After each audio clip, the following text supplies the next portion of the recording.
La perte, c'est un peu comme un aliment.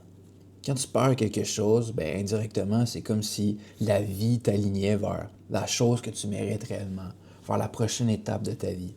Parce que qu'est-ce que tu perds n'était plus à ta hauteur.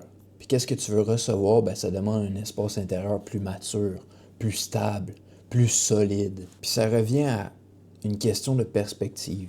Quand tout s'écroule dans ta vie, quand tu perds des choses, ben quelle perspective que tu as vis-à-vis à ça? Est-ce que tu penses que c'est négatif ou est-ce que tu penses que c'est positif? Si tu es capable d'entraîner ton cerveau pour voir le positif malgré le semblant de négatif que tu ressens, ben tu vas voir que ça va t'aider énormément. Puis tu vas réaliser que pas juste au niveau de l'effondrement puis la perte des choses, mais que bien souvent, il y a des événements qui se produisent dans notre vie qu'on pense qu'ils sont négatifs, mais qui en réalité sont positifs. Mais voir tout ça de cette manière-là se fait pas directement.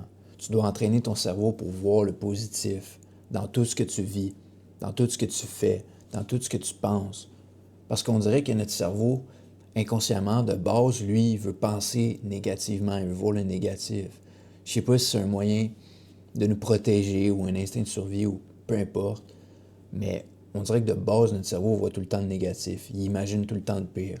Mais si tu es capable de l'entraîner pour voir le positif, puis le voir le meilleur dans les choses, ben tu vas voir que ça va t'aider.